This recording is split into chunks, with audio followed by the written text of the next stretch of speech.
Well, welcome to 10-Minute Record Reviews, episode 303. And this time I'm going to talk about this record by the Chico Hamilton Quintet. This is released as Spectacular. This is actually a 1968 reissue of a record which was first put out in 1955 on Pacific Jazz as the Chico Hamilton Quintet featuring Buddy Collette. Chico is often characterized as being cool school, but this record is very different from the regular kind of West Coast cool school output from people like Mulligan, Chet Baker, and others. In fact, this could easily be characterized as chamber jazz, not least because the use of a cello and the flute set this record apart. It is an inventive record. It touches on classical, touches on world music, and the same kind of spirit of experimentation is found here that you might find on a Yusuf Lateef record. While there are some technical issues with this recording, or at least with this reissue, it is a unique offering from the pantry of mid-1950s jazz. Chico Hamilton was born Forrest Thorne Hamilton in Los Angeles in 1921 to a family with indigenous, African, Mexican, Jewish, and Scottish roots. He inherits the drum chair in his elementary school band from his older brother Tommy, who had moved on to a different level of school. And then in high school, he is a drummer in probably the most incredible high school jazz group that has ever existed. The other members included Illinois Jacquet, Charles Mingus, Dexter Gordon, Jack Kelso, Ernie Royal, and Buddy Collette, future jazz stars all. When he left school, he worked with some pretty famous names, including Duke Ellington, Lionel Hampton, Ella Fitzgerald, Lester Young. And then in 1942, he goes into the Army, and he stays in the Army for the rest of the war. By the time he gets out in 1945, his jazz drumming has changed almost unrecognizably. Hamilton's first real gig after the Army was with a big band led by Floyd Ray, which included Art Farmer and Hampton Hawes in its lineup. And one of that band's main functions was to accompany the Will Maston dance trio, the star of which was a young Sammy Davis Jr. Around this time, Hamilton goes to a gig and hears Art Blakey playing for the first time, which blew him away, with Blakey just dropping bombs everywhere and making the drums a real focal point. And going forward, his development as a drummer takes on some bebop aspects, but evolves in a very different way from people like Kenny Clarke and Max Roach and Roy Haynes. He develops his trade in the late 1940s via two fairly regular gigs. The first was as the drummer in the house band at Billy Berg's, which was a popular jazz club, the first integrated jazz club in LA. There he enjoyed the usual benefits of being in the house band, playing with some of the great stars that came through: Dizzy, Bird, Miles, Billie Holiday. That gig leads to an invitation to be part of Lena Horne's regular accompanying group. He also, probably because he was living in LA, starts to get some movie work here and there, both in terms of soundtracks and also appearing in films. And you can actually see glimpses of Chico in You'll Never Get Rich from 1941 and from 1957, The Sweet Smell of Success.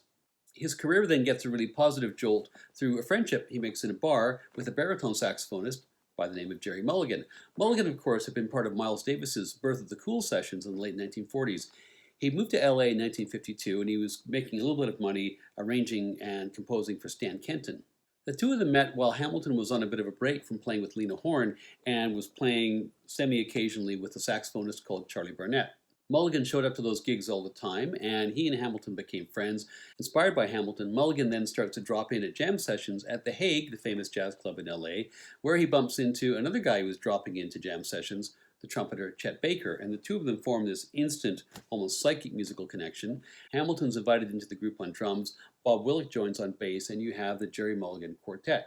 Hamilton's work with Mulligan really influences Hamilton's sound because Mulligan did not want to have a bass drum, actually. He wanted to have a very light sound. This was a bit of a challenge on top of not having a piano, which was normally a rhythm instrument, so this puts more pressure on the drummer. Eventually, they compromised on a bass drum because Hamilton went out and found a tom-tom, which put on its side could function as kind of a light bass drum. But overall, the experience was one of turning his playing style into a lighter touch playing style, which became very recognizable as his own style and also became identified with the cool school more generally. With Mulligan and Baker and the records they made for Pacific, Hamilton finds national fame, at least until Mulligan is busted for heroin possession in the summer of 1953. He ends up going to jail for 6 months. Baker pursues his own path, and so the quartet is basically wound up. Hamilton makes ends meet by sticking with Lena Horne, but he also starts to experiment with a trio, and that attracts the attention of Dick Bach of Pacific Jazz, and so Hamilton's first recording as a leader is with that trio with George Duvivier, the bass player from Lena Horne's group, and the guitarist Howard Roberts. That record sold pretty well, and on the strength of that, Hamilton decides that he is going to phase himself out of Lena Horne's group and start his own quintet. The bass player is a guy called Carson Smith. On guitar, none other than Jim Hall. Buddy Collette is on sax, flute, and clarinet. To complete the quintet, Hamilton had originally wanted to add a French horn, and he had a player in mind, a guy called John Grass, who wasn't available. But then he ends up playing with a guy who played cello in the same group that accompanied Lena Horne, a guy called Fred Katz, and the two of them agreed that the cello was no less weird an instrument to add to a jazz quintet than a French horn, so Katz joins the quintet, and that's the original lineup. The sound they end up with is jazz with a real classical feel, very distinct from the mainstream jazz of the day, which by 1955 was hard bop. It really wasn't that bluesy at all. To hone their sound, they embarked on a residency at a club in Long Beach called the Strollers. By Hamilton's own account, this was a pretty tough gig. In his words, you had 2 black guys and 3 white guys going into a sailor's bar with a cello, but it worked.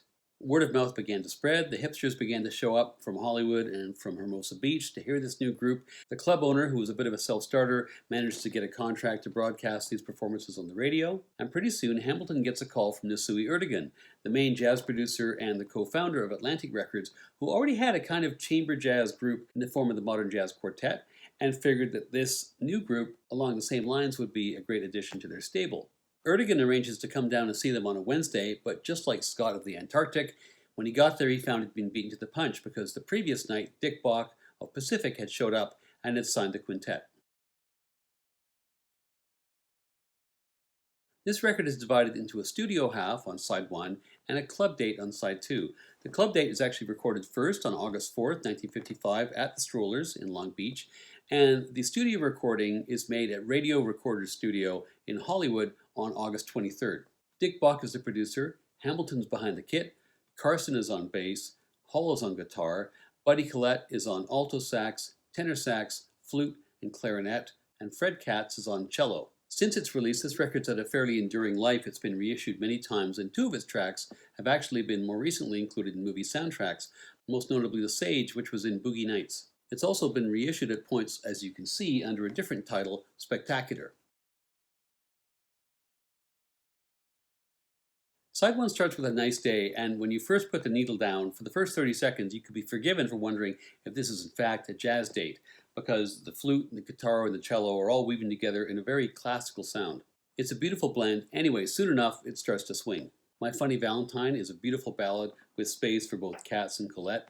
And then my favorite track in the record, Blue Sands, where Chico is using mallets very, very lightly. There's kind of almost an exotica feel to this track. And then when Jim Hall comes in, Chico adds castanets as well, giving it a bit of a Latin feel.